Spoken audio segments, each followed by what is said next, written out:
Hey everybody, welcome back to another episode of Gettin Buzz'd. I'm Dustin Brackett, CEO and founder of HIVE Digital Strategy. With me as always is Michael Thebeau. He's our business development manager. Finger arrows. That was bad. I look like That a was real slingshot. I can't do that? No, that was bad. Don't ever do that again. Anyway, moving on. We're joined today by Addyson Santese. She's our Inbound Content Strategist and the newest member of the HIVE. So welcome. Wow, that was more fun than mine. I'm going to take on the... Jazz hands. I was thinking, Mr. Miyagi? yeah. Okay. Wax on, wax off. Oh, wave. yeah. All right, we'll talk about this off air. Leave a comment. How do you feel like Michael should introduce himself? Probably not the arrows anymore. Yeah, that was bad. That was Okay. real bad. Today we're going to be talking about how you can create content that Google actually hates. We'll be talking about like ways not to do that. How to avoid that. Yeah, because there are a lot of things that Google hates about content. Yeah. And really, like if you think about it, Google's whole purpose is to send people to the content that they want. The way that Google goes out of business is if, we get back to those days where you search something, you go to a page and that wasn't what I wanted. You go back to Google and do another search. Right. And so it's their biggest priority to make sure that they're sending people to good content. But before we dive in, we are drinking something local. Today we're drinking White Rascal. It's a Belgian-style white ale. White ale. Yep. From Avery, just down the street in Boulder. Yeah. Just down the street. It's really not It's far. not that far. It's like 15 minutes. Depending on cheers. traffic. I guess that's true. Or what kind of car you drive. Dustin. Right. Well, cheers. So before we kind of dive into the topic, do you want to kind of give an overview of yourself? How you got into content strategy and writing, and maybe your favorite thing about the HIVE. It's going to be so hard to pick. My background is that I've got my undergrad degree and then a master's degree both in writing, and then... Specifically writing? Well, first BA in English, MFA in creative writing. Needed a real job, so I did some freelancing, and then wanted to expand a little more into strategy as opposed to being handed a content order every week. So now I have a little more hands-on experience with companies and their brands and managing what they present to potential customers. Favorite thing about the HIVE, the dogs. That's a good answer. Yeah. Wow, that is a good hurts. answer. Oh. But one of those is mine, so. But yeah.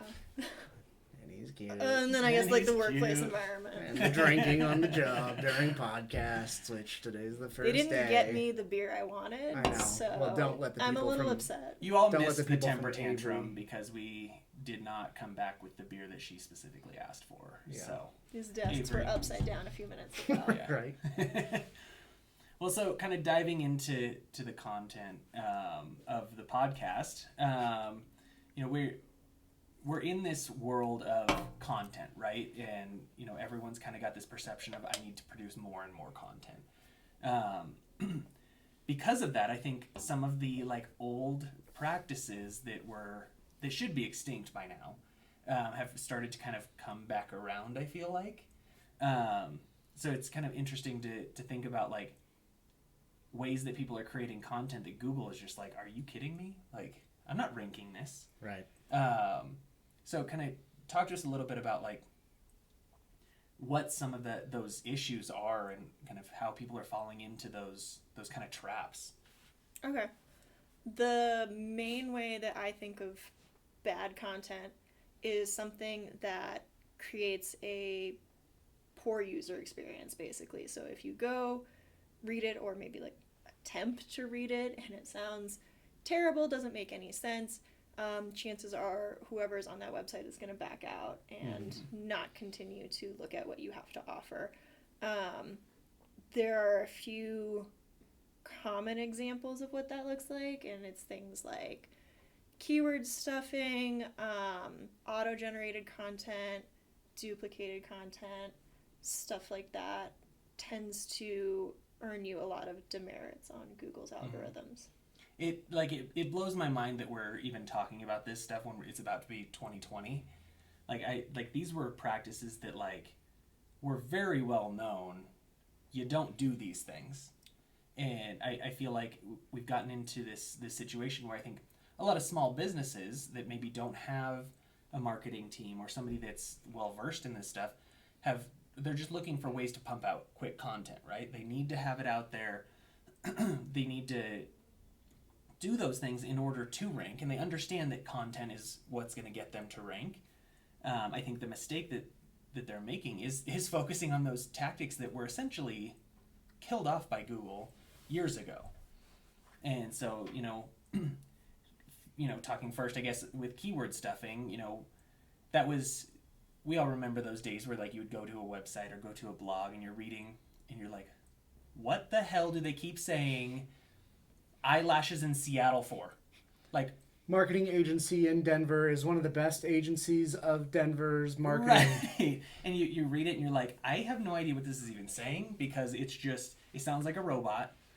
And like, what is the purpose here? And kind of the whole purpose was like, oh, we're just trying to rank, right? We want to rank for this specific keyword, so we're just going to say it as many times as we can.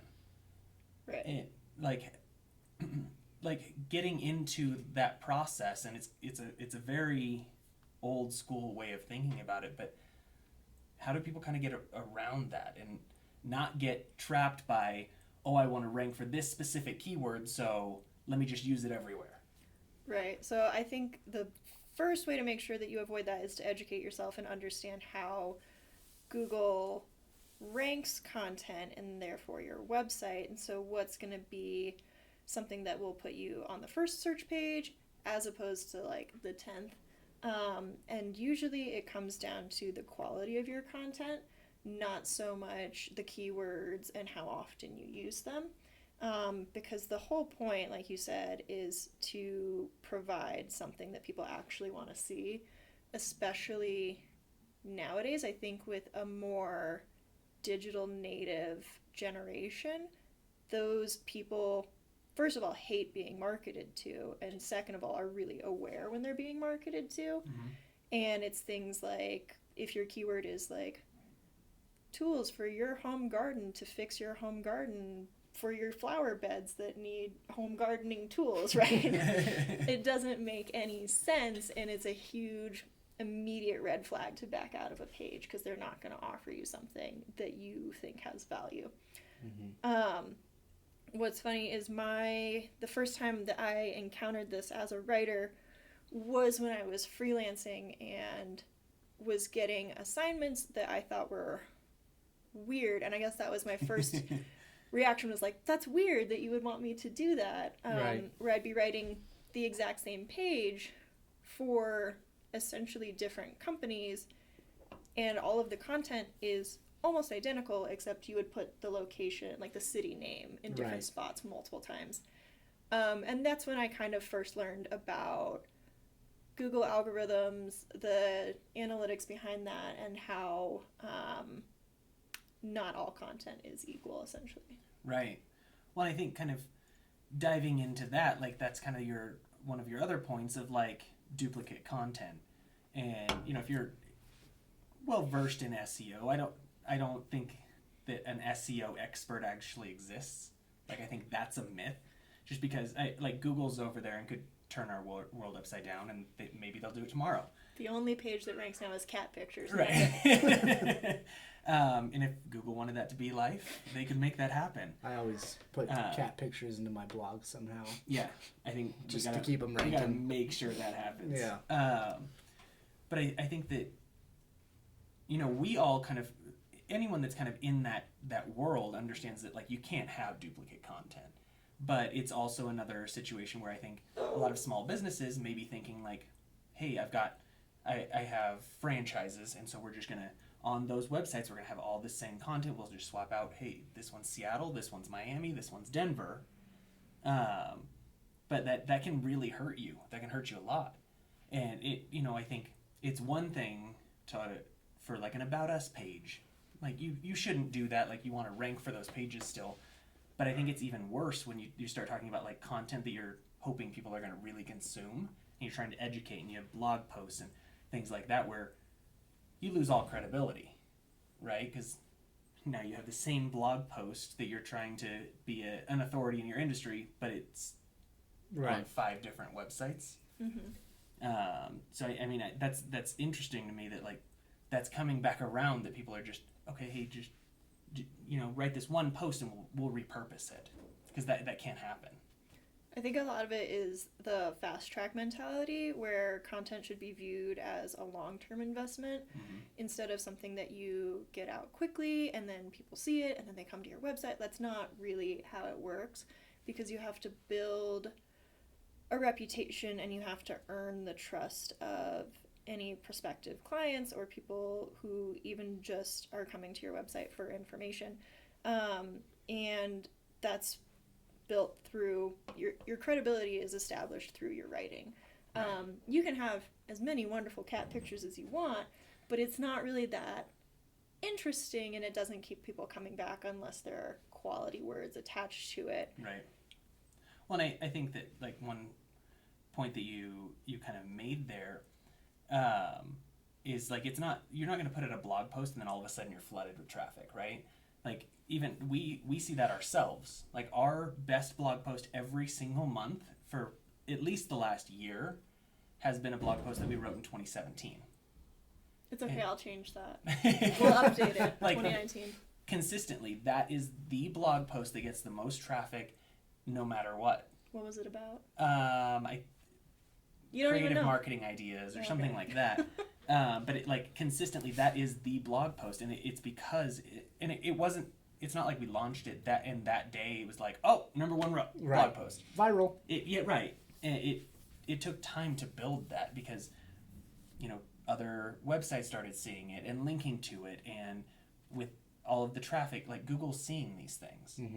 Well, that's another best practice, is like, we're talking about duplicate content, which means just copy and pasting content over and over and maybe changing a few things, but you can still go in and kind of do an assessment of what content has performed really well in the past for you, and then do kind of a rebranding, repackaging, repurposing of content Updating. that performed well.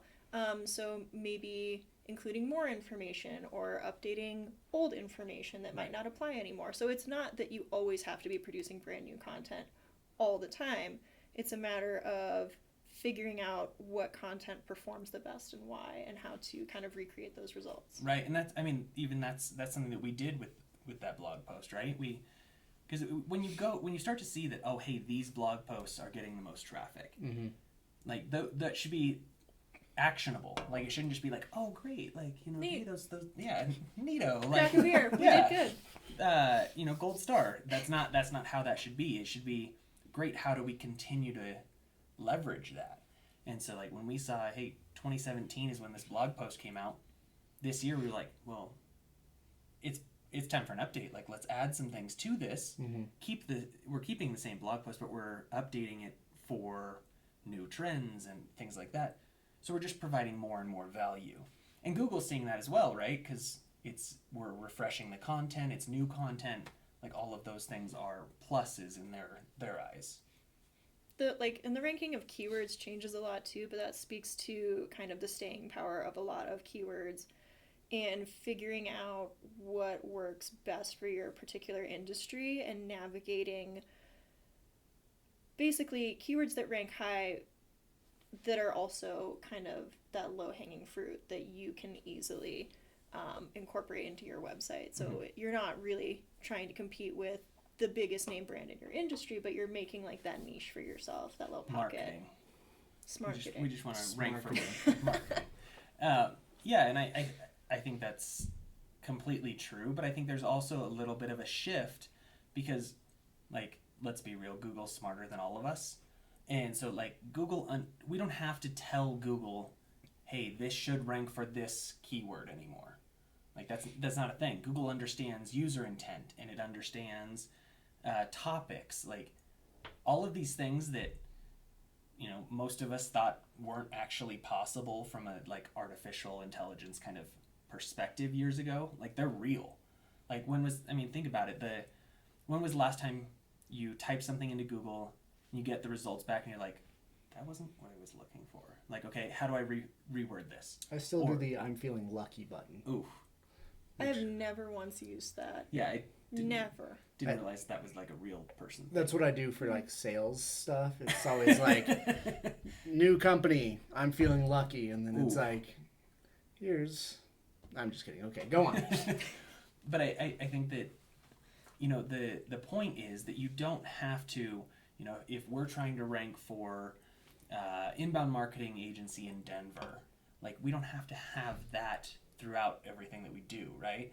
Like Google understands where we are and what we do.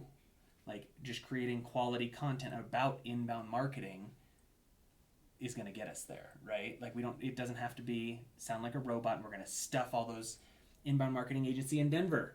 Like why you need to hire an inbound agency marketing in Denver, because inbound marketing agencies in Denver are, you know, like that's not a thing.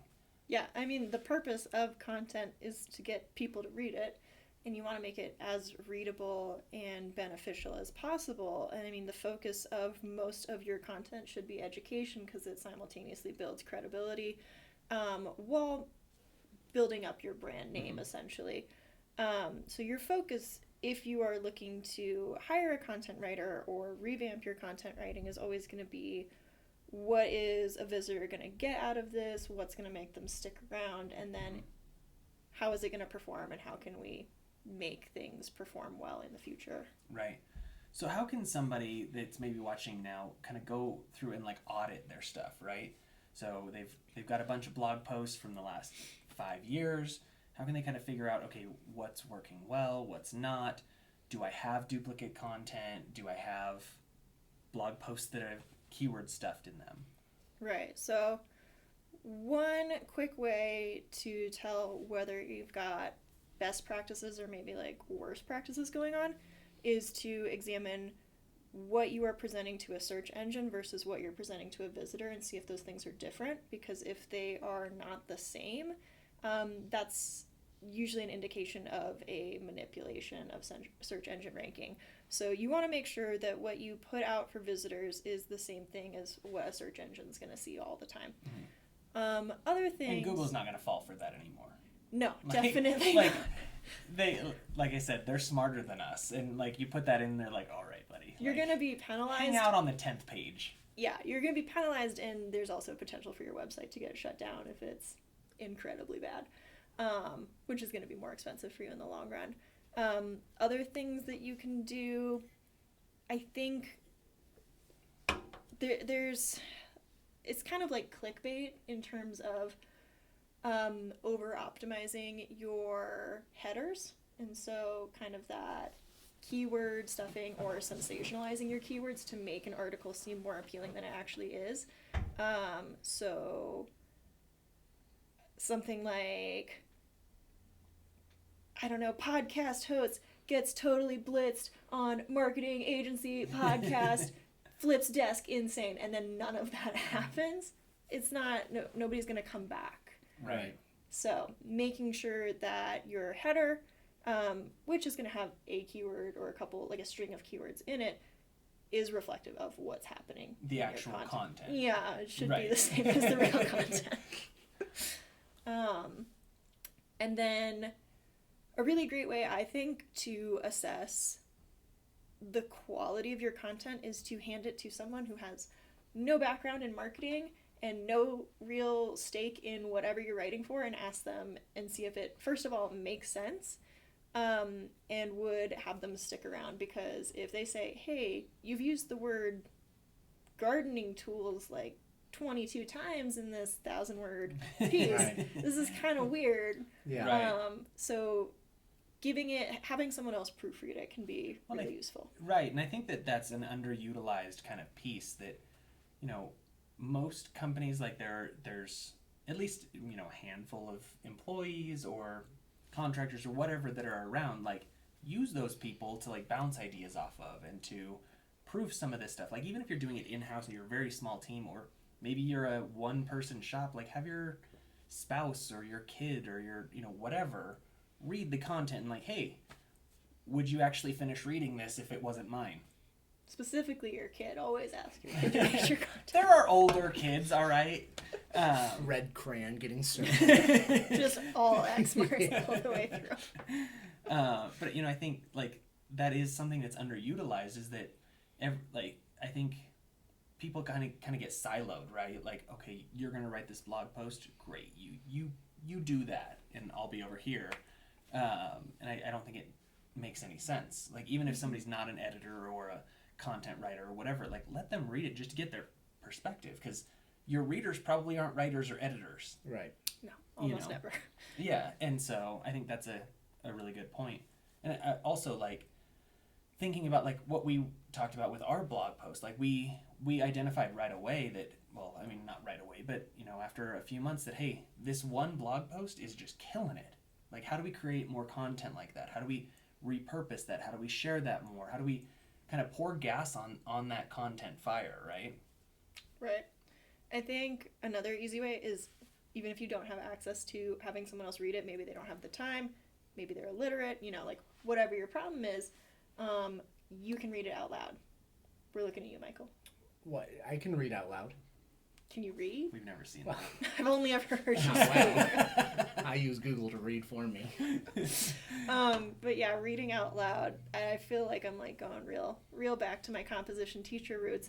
But it's true that if you read it out loud, you're going to read it slower, and you're going to hear exactly what it's going to sound like to someone else, and you're going to be able to really quickly identify if anything is weird or off, or if you're getting bored while you're reading it. Right. Someone else is going to get bored and back-click off the page. Right. And that's a really good point, too, actually, that I hadn't really thought about, like, taking the time to actually, like, read that out loud, because I think when we're writing something, you know what you're trying to say, so even when you're, like, reading it to yourself, like, you just skip through because you know exactly right. what you're trying to have it say. But I think actually reading it audibly, like, that's a big deal.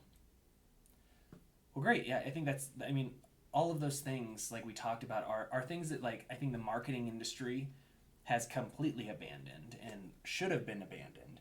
But I think the issue that comes up are those small businesses and the people that are like, hey, I've got to win, and I've got to win on a budget, and I've got to win quick.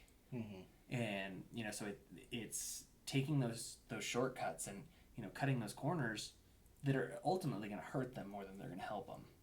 Yeah, I mean, the company that I was freelancing for at the time when I first kind of was like, this doesn't feel right, was a really small company with a really small team. That's not to say that just because you have a small team, you can't produce quality work. Right. But it might maybe make you more motivated to produce things as quickly as possible by whatever means that's going to be. So while they had someone who, this sounds like I'm bragging, but had the ability to write good content, I was asked over and over to write the exact same thing because it was what they were comfortable with. Right. So I guess that's another thing that you could think about, is really utilizing the potential of your writers, or if you need to, look for new writing talent. Well, and yeah, absolutely. But also kind of taking into account the topics, right? Like your blog and your website, like, they shouldn't just be sales focused. It shouldn't just be, look how great we are, look at what you want to buy from us.